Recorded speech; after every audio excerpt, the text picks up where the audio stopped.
Sa pagpapatuloy ng ating kwento, mabilis ang mga sumunod na pangyayari.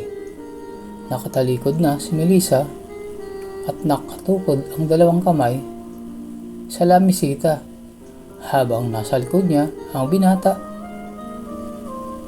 At mabilis ang ginagawa. Hindi na nila nagawang maghubad ng kasuotan. Bagkus ay itinaas lang ang mga munting saplot at kay Alex naman ay kanyang ibinaba.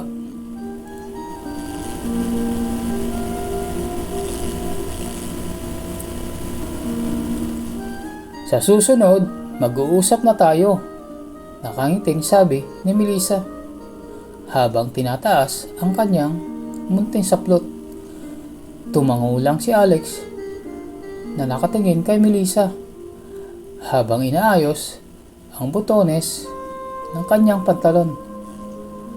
Pagkatapos magayos ay nilapitan ng binata ang babae at ito'y hinalikan sa labi. Hindi na siya tuloy nakakain ng lunch pero busog naman ang kanyang pagkababae dahil sa nangyari sa kanila ng binata at tuwang-tuwa siya na may pagka-guilty sa mga nangyari. Nagulantang si Melissa nang marinig ang tunog ng kanyang cellphone. 3 araw na nang lumipas mula nang may mangyari ulit sa kanila ni Alex. Gusto ulit makipagkita ni Alex sa kanya pero marami siyang alibay para makaiwas sa binata. Palagi siyang kinukulit ng binata sa text at minsan ay hinihintay din siya sa labas ng bangko.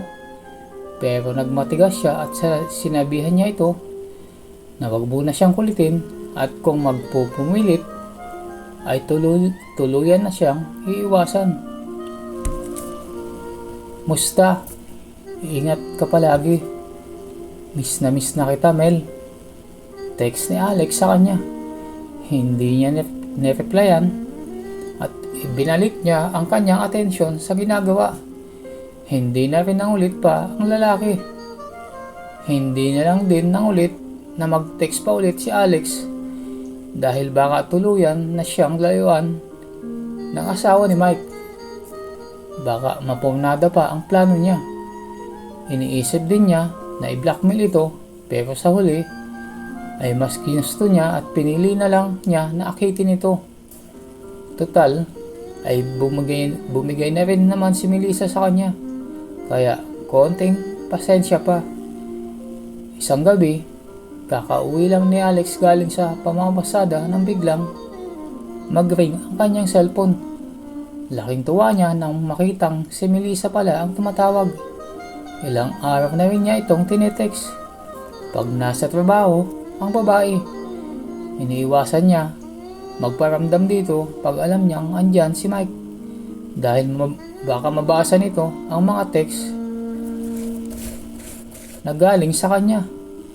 Hindi rin siya nire-replyan ni Melissa kaya laking tuwa niya nang tawagan siya nito. Hello Mel, miss na kita. Bakit ngayon ka lang nagparamdam? Malambing pero may halong pagdaramdam na sinabi ni Alex kagad sa kabilang linya. Pasensya ka na Lex, nakokonsensya lang kasi ako sa mga nangyayari. Kailangan kong mag-isip ng mabuti. Tugon ni Melissa. Ano na ngayon? Gusto kong ituloy natin ang ginagawa natin. Mag-iingat ako para hindi malaman ni Mike. Sabi ni Alex. Hindi ba pwedeng maghanap ka na lang ng iba? Alam mo naman hindi tayo pwede. May asawa akong tao. Ang bait-bait ni Mike sa akin at wala akong maidadahilan sa sarili ko kung bakit ako bumigay sa'yo. Nanginginig na tunog ng boses ni Melissa sa kabilang linya. Ano ba ang nararamdaman mo para sa akin? Hindi mo ba ako mahal? Hindi ba dahil gusto mo rin ako kaya nangyari ang mga ito? Hindi ba sapat na idahilan mo yon sa sarili mo para ituloy natin ang ginagawa natin? Puro patanong na sagot ng binata sa kanya. Bakit ka pa kasi dumating sa buhay ko, Lex? Gusto kita pero mahal ko din ang asawa ko. Kaya please, tapusin na lang natin to. Umiiyak na tugon ni Melissa. Nahihirapan na kasi siya. Pakiramdam niya ay umiibig na rin siya sa binata. Kahit mahal na mahal din niya ang asawa niya. Hindi ako makakahanap ng katulad mo, Mel. Mahal kita. Para mo ng awa. Huwag mo akong iwasan. Pagsusuma mo ng binata sa misis ni Mike.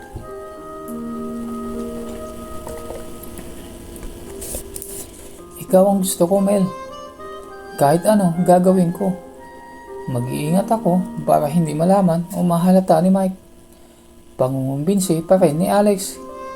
Hindi ko alam ang gagawin ko, Alex.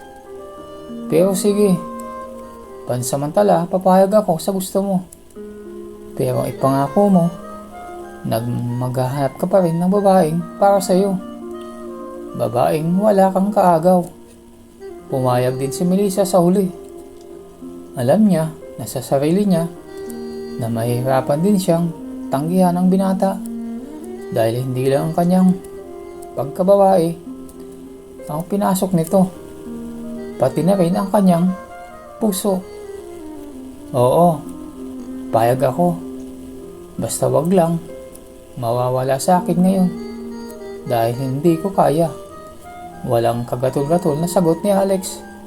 Baka magbago pa kasi ang isipan ng babae. Marami pa namang panahon para tuluyan niyang makuha ang loob ng magandang asawa ni Mike. Abot langit ang ngiti ng binata sa kabila ng pagpipighati ng damdamin ni Melissa.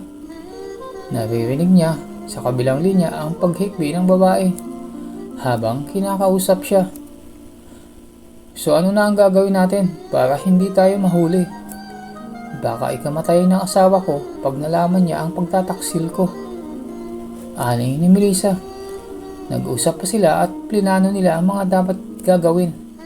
At nagset din ng rules si Melissa para iwas sila na makakuha ng atensyon. Hindi lang kay Mike kundi sa lahat ng tao na nakapaligid sa kanila. Salamat, Mel, at pumayag ka na maging tayo. Huwag kang mag-alala, hindi kita ilalagay sa alanganin. Sambit ng binata.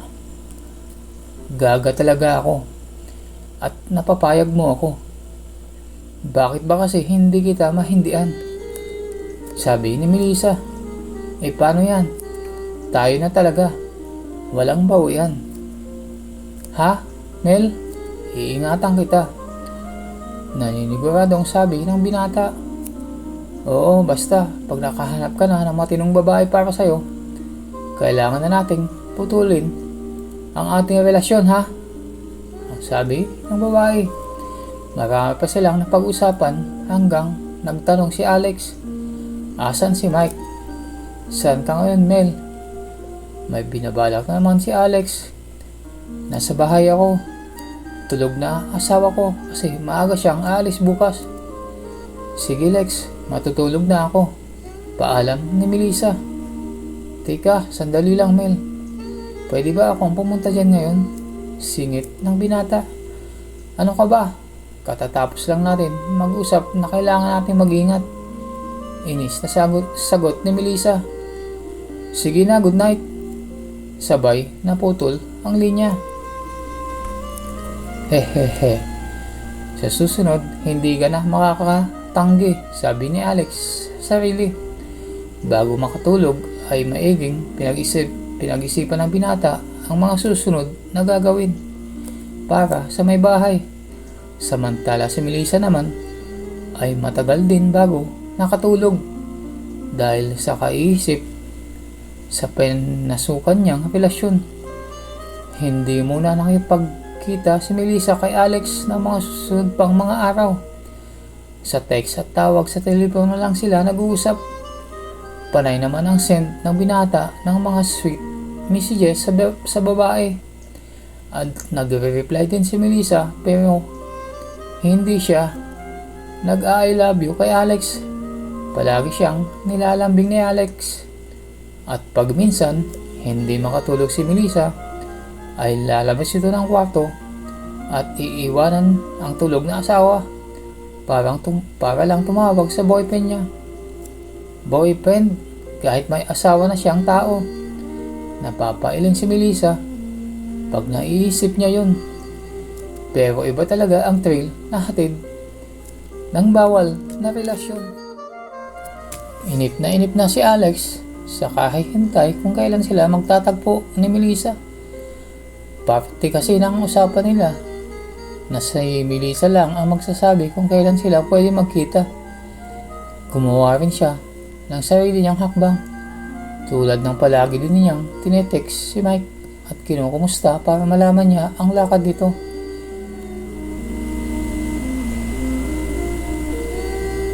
Nagpapadala din siya ng mga mapupusok na mensahe kay Melissa.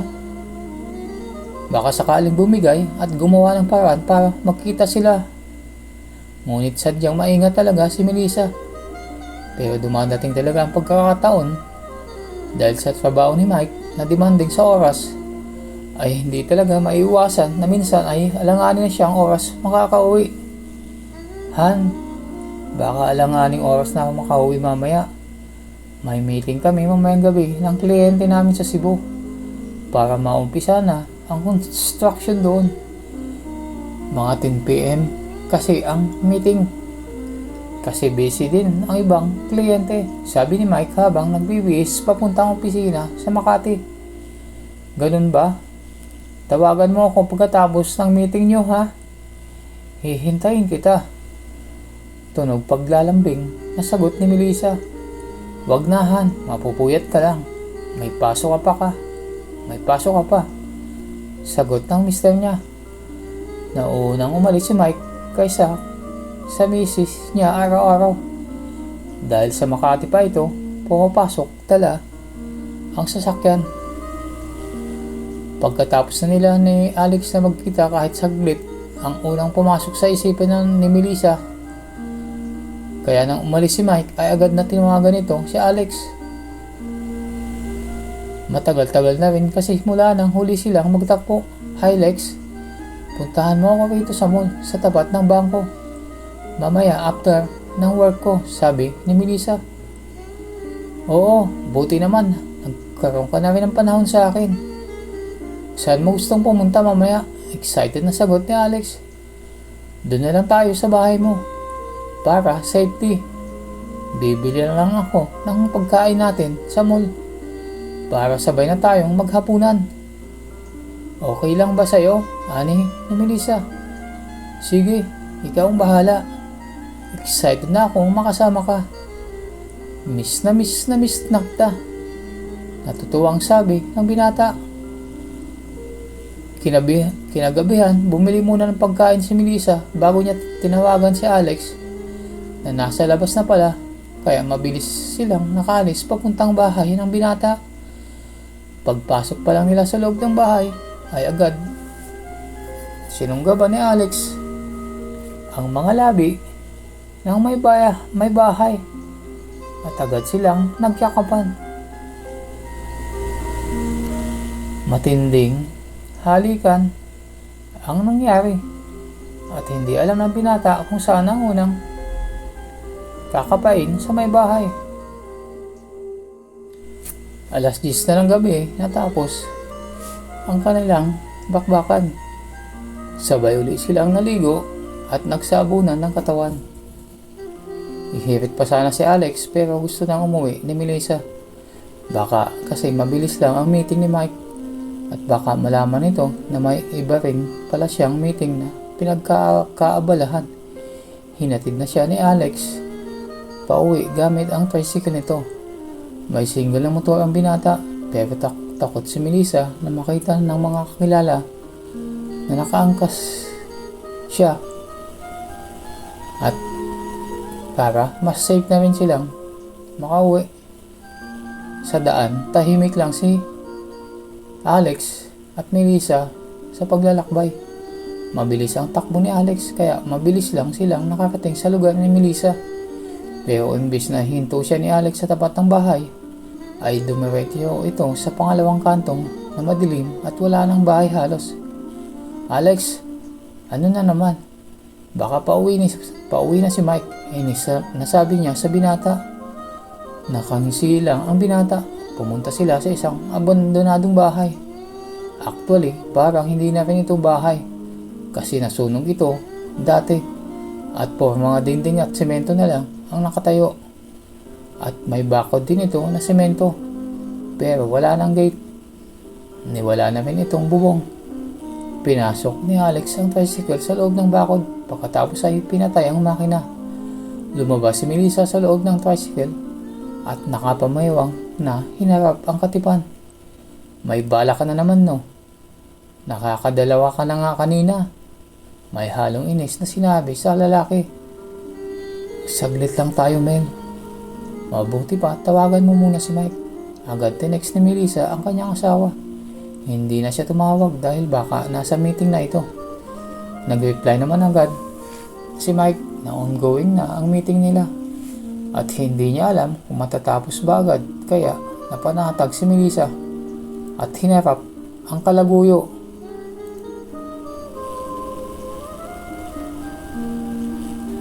Marahan lang ang naging halikan nila.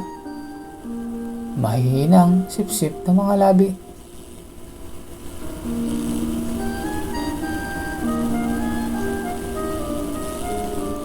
Tumatayo ang mga balahibo ni Melissa dahil sa mainit na hininga ng binata. Gumagapang ang init na iyon mula sa kanyang pagkakababae papunta sa kanyang tenga, papunta sa kanyang buong katawan. Parang kuryente.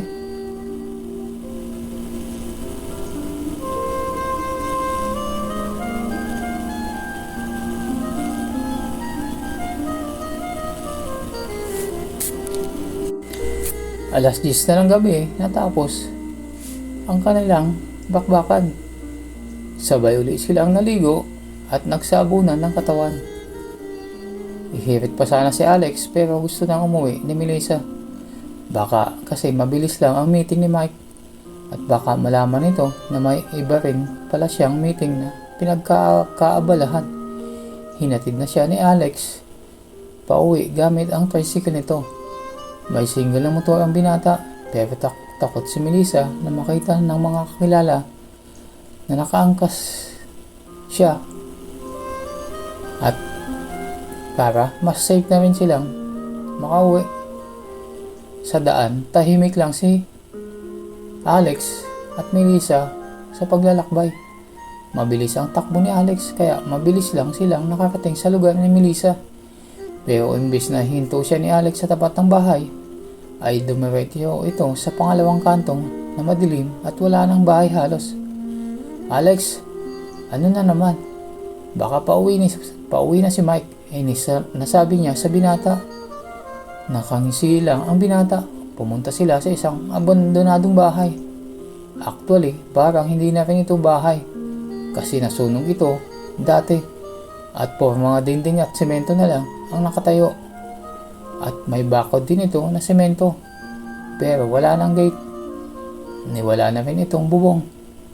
Pinasok ni Alex ang tricycle sa loob ng bakod pagkatapos ay pinatay ang makina. Lumabas si Melissa sa loob ng tricycle at nakapamaywang na hinarap ang katipan. May bala ka na naman no? Nakakadalawa ka na nga kanina.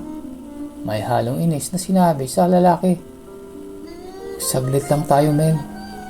Mabuti pa, tawagan mo muna si Mike. Agad tinext ni Melissa ang kanyang asawa.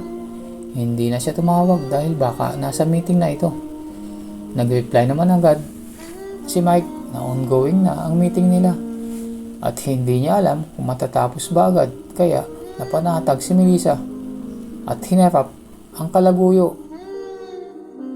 Pagkatapos uli ng mainit na sandali ay hinatid na siya ni Alex sa bahay nila ni Mike. Pareho silang masaya ng gabing iyon. Parehong solve sa mga kanilang nararamdaman. Pareho ding hinahangad ang susunod pa nilang pakbakan. Naligo muna si Melissa na makauwi dahil sa nang lalagkit niyang katawan. Hinubad niya ang kanyang kasuotan at nang makita niya ang kanyang katawan sa salamin ay napansin niya parang nag-iiba ang kanyang katawan. Alauna na ng madaling araw na nakauwi si Mike. Tulog na tulog si Melissa ng datnan niya. Hindi na niya ito ginising. Hinalikan niya lang ito sa labi pagkatapos ay inayos ang kumot nito bago siya dumiretso sa banyo para mag-shower. Habang naliligo ay samot-sari ang iniisip ni Mike. Lalo na at matutuloy ang project sa Cebu at siya ang ipapadala doon. Masaya siya dahil sa kanya pinagkatiwala ang malaking proyekto. Pero sa kabilang banda ay nalulungkot siya sapagkat nangangahulugan na kailangan niyang maiwan mag-isa ang kanyang kabiyak. Maraming plano si Mike para sa kanila ni Melissa. Plano din niyang magtayo ng sariling kumpanya. Pero kailangan pa niyang mag-ipon. Hindi lang pera kundi pati experience at connection. Mabait na tao si Mike, masipag sa trabaho at seryoso sa buhay. Malaki rin ang tiwala niya sa asawa, kaya hindi niya magagawang pag-isipan ito ng masama. Kilala niya kasi ang misis niya. Pero yun ang akala niya. Ang akala niyang tapat na asawa ay naiiputan na pala siya sa ulo. Siya na mister niya ay gumagamit ng kapote pag nakikipagtalik sa kanyang asawa. Samantalang isa na umaasa sa misis niya ay ilang beses nang nagpapalabas sa sinapupunan ng kanyang asawa. Ayaw din niya kasing mag-pills si Melissa dahil baka may side effects ito at baka kung kailan na nila gustong magkabebe ay mahirapan itong magbuntis. Kinaumagahan, unang nagising si Melissa. Napakindi siya nang nakitang nasa tabi ang asawa na tulog at nakayakap sa kanya. Ang gwapo talaga ng mister ko. Napakaswerte kong babae. Yun ang unang nasambit ni Melissa sa isipan niya ng umaga na yon. Pero bigla din niyang naalala si Alex. Bigla siyang nalungkot at naging emosyonal. Napaluha siya dahil sa habag sa asawa na nagsisigap para sa kinabukasan nila. Pero hito siya at may pinagbibigyan pang iba na sumasawsaw sa kanya. Napataka ng luha ang pisngi ni Mike kaya naalimpungatan siya. Naririnig din niyang parang may humihikbi kaya nang magising ang kanyang diwa ay bigla siyang nag-alala nang makitang umiiyak ang mahal na kabiyak. Han, are you okay? May pag-alalang nasambit niya sa asawa. Nagulat naman si Melissa dahil akala niya ay tulog pa ang mister. Mabuti na lang at mabilis siyang nakaisip ng sasabihin. Namiss lang kita kasi kagabi. Nakatulugan ko ang paghihintay sa'yo. Bakit hindi mo ako ginising? Tulong pagtatampo ni Melissa. Nasa kasarapan ka na kasi ng pagtulog. Sorry ha, sagot ni Mike sa misis niya. Nagkatitigan sila pareho. At maya-maya ay nauwi sa halikan. Punong-puno ng pag-ibig ang halikan. At unti-unting nawala ang saplot nilang dalawa sa kanilang mga katawan. Pareho silang naging masaya sa simpleng bakbakan na ginawa nila. Habang sila'y nagpapahinga, ay naikwento ni Mike ang pag-alis nito. Nalungkot si Melissa nang sabihin ng asawa na aalis ito. Kahit may iba siyang lalaki, ay syempre mas mahal pa rin niya ang asawa. Pampalubag-loob na lang nang sabihin ni Mike na every weekend ay uuwi ito. Gusto sanang kumuha ni Mike ng kasambahay para may kasama si Melissa. Pero ayaw ng may bahay. Baka kasi mabisto siya na may lalaki. Pagkakataon din kasi nila ni Alex. Sigurado siya na pag nalaman ng binata na aalis si Mike, ay papanay-panayin siyang gagamitin ito. Pero kailangan pa rin niyang mag-ingat kahit wala ang asawa. Mahirap na pag nahuli sila. Sigurado din siya na hindi niya kakayanin kung iiwan siya ni Mike. Iniisip lang kasi ni Melissa na naawa lang siya sa binata. Ayaw niyang harapin ang katotohanan na nahulog na rin ang loob niya dito kahit papano.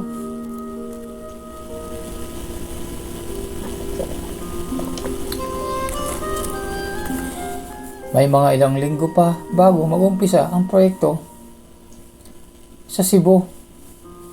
Kaya kahit busy siya, ay sinisigurado niya na may quality time silang mag-asawa, lalo na pag weekends. Masayang masaya silang dalawa ng kanyang asawa pag magkasama. Sa gabi ay sinisiguro din niya na nasisiyahan si Melissa. Parang honeymoon nila ay ulit ang nangyayari, samantalang si Alex ay bagot na dahil halos wala ng oras si Melissa. Kahit sa text o tawag, pero hindi naman ito nanggugulo. Dahil oras na makaalis na si Mike, ay aasawahin niya na ng todo ang asawa ng kaibigan. 2 linggo nang hindi nakikita si Melissa at Alex. Pwera na lang kung makikita sila sa kanto sa sakayan. Agad naman magte-text ang binata at sinusubukang kulitin ang magandang ginang. Pero pareho silang naging masaya sa simpleng bakbakan na ginawa nila. Habang sila'y nagpapahinga, ay naikwento ni Mike ang pag-alis nito. Nalungkot si Melissa nang sabihin ng asawa na aalis ito. Kahit may iba siyang lalaki, ay syempre mas mahal pa rin niya ang asawa. Pampalubag loob na lang nang sabihin ni Mike na every weekend ay uuwi ito. Gusto sanang kumuha ni Mike ng kasambahay para may kasama si Melissa. Pero ayaw ng may bahay. Baka kasi mabisto siya na may lalaki. Pagkakataon din kasi nila ni Alex.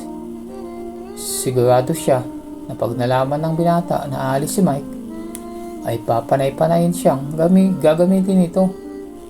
Pero kailangan pa rin niyang mag-ingat kahit wala ang asawa. Mahirap na pag nahuli sila. Sigurado din siya na hindi niya kakayanin kung iiwan siya ni Mike. Iniisip lang kasi ni Melissa na naawa lang siya sa binata. Ayaw niyang harapin ang katotohanan na nahulog na rin ang loob niya dito kahit papano.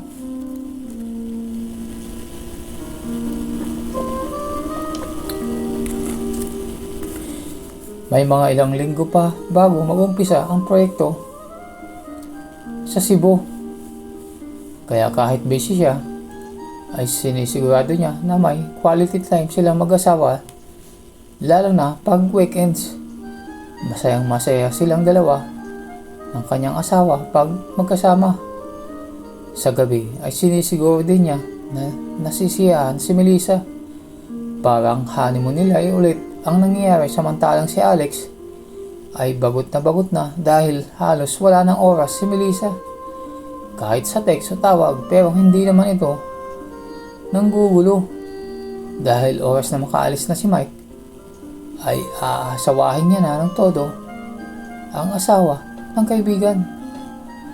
2 linggo nang hindi nakikita si Melissa at Alex. Pwera na lang kung makikita sila sa kanto sa sakayan. Agad naman magte-text ang binata at sinusubukang kulitin ang magandang ginang. Pero sasabihin lang siya nito na maghintay. Sa totoo lang, kahit masaya si Melissa sa piling ng kanyang asawa pag magkasama sila, ay nangungulila din siya sa yakap at halik. Lalo na ang kakaibang estilo ni Alex sa pakikipagbakbakan. Parang kay tagal na sa pakiramdam nila sa isa't isa. Biglang pinapunta si Alex si Mike sa Cebu para inspeksyonin ang site nila. Bali 3 araw na mawawala si Mike. Hindi na naihatid ni Melissa ang mister dahil may trabaho siya ng araw na iyon, kaya ng gabi bago umalis si Mike ay magdamag silang nagbakbakan ng asawa. Tumawag si Alex kay Melissa during lunchtime. Mel, kumusta ka na? Nag-lunch ka na ba? Paglalambing ng boyfriend ni Melissa. Yap, kakakain ko lang, ikaw. Huwag kang palipas ng gutom dyan ha. Saan ka ngayon? Sagot ni Melissa. Andito sa paradahan. Kakain pa lang. Namiss lang kita. Kailan pa ba tayo pwede magkita? Ani ni Alex. Napangiti si Melissa sa sinabi ng binata. Alam niya kasi na hindi lang basta makikipagkita ang gusto ng binata. Kaya sinagot niya ito. Gusto mo lang ang score. Malanding tawa niya sa kabilang linya. Tama ka. Kakainin ko ang dapat kainin.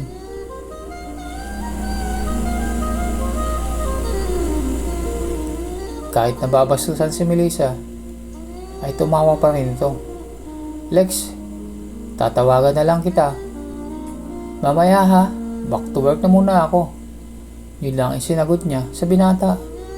Dahil baka marami pang masabi na mga mapupusok na salita sa binata. Balik na siya sa trabaho pero hindi siya makapokus dahil sa sinabi ng binata kanina. Parang sinisilihan ang kanyang katawan. Parang nangangati ang kanyang munting parte ng kanyang katawan. Pinilit niya pa rin magtrabaho pero ang kanyang katawan ay iba ang gustong gawin. Biglang papasok sa isipan niya ang kakaibang naranasan niya sa binata. At naisipan niyang mag-a-undertime na lang siya ngayong araw na to. Hanggang dito na lang muna ang ating kwento. Kung nagustuhan nyo ang kwento sa araw na to, ay huwag kalimutan mag-subscribe, like at comment para updated kayo sa mga susunod pang mga videos. Hanggang sa muli, maraming salamat sa panonood ng video.